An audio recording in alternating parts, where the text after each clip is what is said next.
एक तो ये एक नया भारत है, ये किसी से डरने वाला भारत तो है नहीं, ये तो हम सब जानते ही हैं। लेकिन मणिशंकर अय्यर जी और उससे पहले सैम पिट्रोडा जी के स्टेटमेंट्स के द्वारा राहुल गांधी के कांग्रेस पार्टी के आइडियोलॉजीज, उनके नीति, उनके विचार के बारे में काफी स्पष्टता हम सबको समझने में, देखने को मिल रहा है। मैं आज यहां से पूरे रिस्पॉन्सिबिलिटी के साथ कह रहा हूं कि कांग्रेस पार्टी और ये राहुल गांधी के कांग्रेस पार्टी पाकिस्तान के आतंकवाद के लिए एक अपॉलोजिस्ट बन गए हैं, एक डिफेंडर बन गए हैं। और मुझे ये पूरा यकीन है कि आज कांग्रेस पार्टी के लीडर कहेंगे इन्हें हम डिस्टेंस कर रहे हैं, किनारा कर रहे हैं। ये तो उनका एक रूटीन बन गया है कि जब 2019 में सैम पिट्रोडा को जब पूछा गया था कि आप पुलवामा के टेरर इंसिडेंट के बारे में क्या विचार है, उन्होंने कहा नहीं, टेरर तो होता रहता है, इसमें क्या है। पाकिस्तान टेरर तो होता रहता है, इसमें क्या है। तो सैम पिट्रोडा, मणिशंकर अय्यर, सैम पिट्रोडा के बारे में तो उन्होंने डिस्टेंस कर ही लिया है, मुझे पूरा यकीन है। और आज जयराम रमेश या कोई कांग्रेस के पार्टी वाले मणिशंकर अय्यर के अप्रोच को भी वो डिस्टेंस करेंगे। लेकिन ये मणिशंकर अय्यर हो या सैम पिट्रोडा हो या जो भी हो, ये एक पैटर्न दर्शाता है कांग्रेस पार्टी के विचार, उनके नीति, नीयत के बारे में।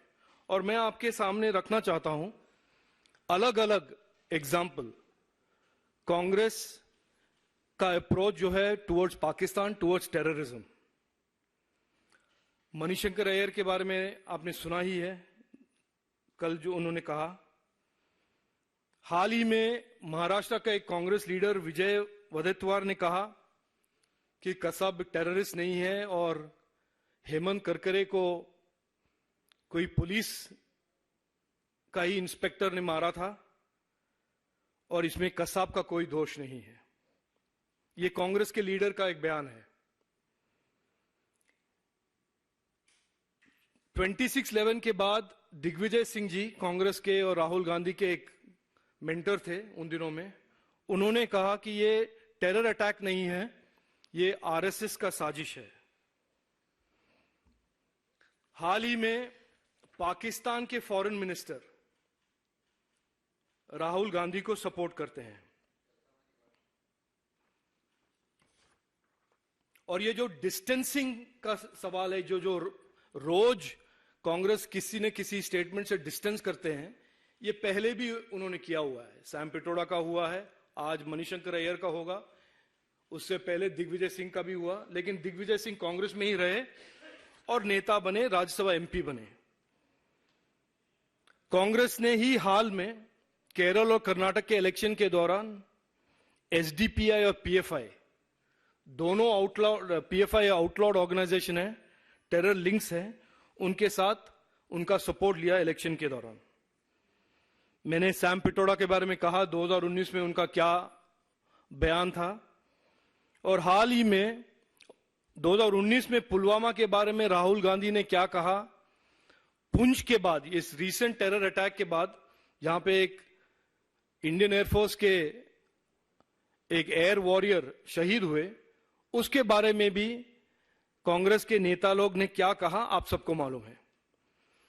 इस सब का एक समरी अगर मैं करना चाहूं तो यह है कि कांग्रेस पार्टी और राहुल गांधी के नेतृत्व का कांग्रेस पार्टी पाकिस्तान और पाकिस्तानी आतंकवाद के लिए एक अपॉलोजिस्ट बनकर आज खड़े हुए हैं। I'll speak a little bit in English.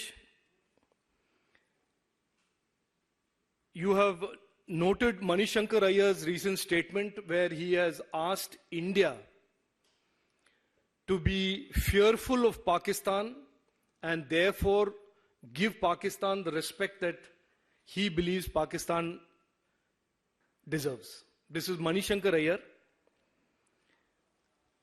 And this comes on the heels of a statement of Sam Pitoda, who has talked about in the past terrorism as a issue that nobody should worry about. In 2019, he said this.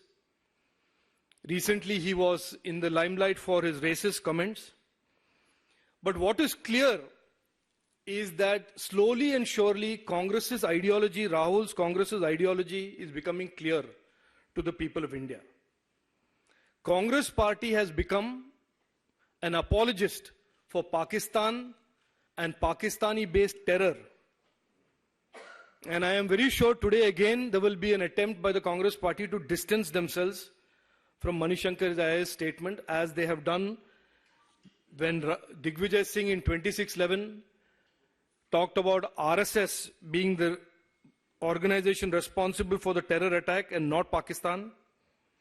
And there are many such examples that reveal that this is a pattern, this is a embedded thinking in the Congress party to be Pakistan's defender and Pakistan's terrorism apologist. Vijay Wadetwar, a Maharashtra Congress leader, recently talked about how Hemant Karkare was killed not by Kasab, not by terrorists, but by another police officer.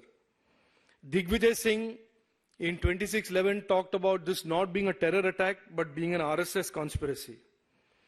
The Pakistani foreign minister has officially recently supported Rahul Gandhi.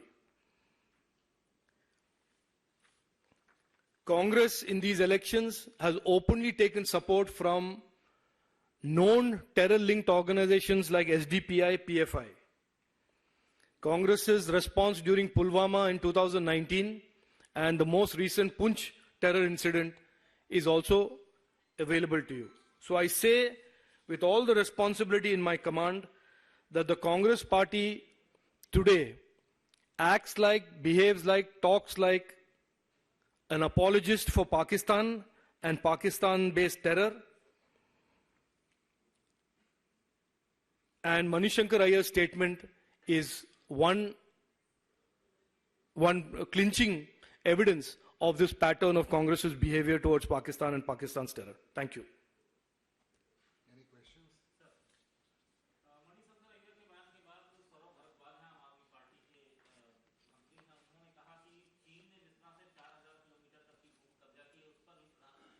We heard from the BJP, who obviously now latched onto this statement that has been made controversially by Manishankar Ayer, saying that this is not the first time he's done this in the past.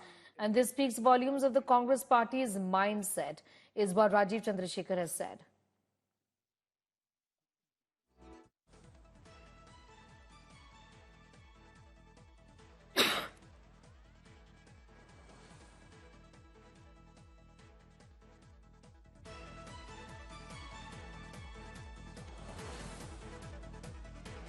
ये मेरा advice है सौरभ जी को.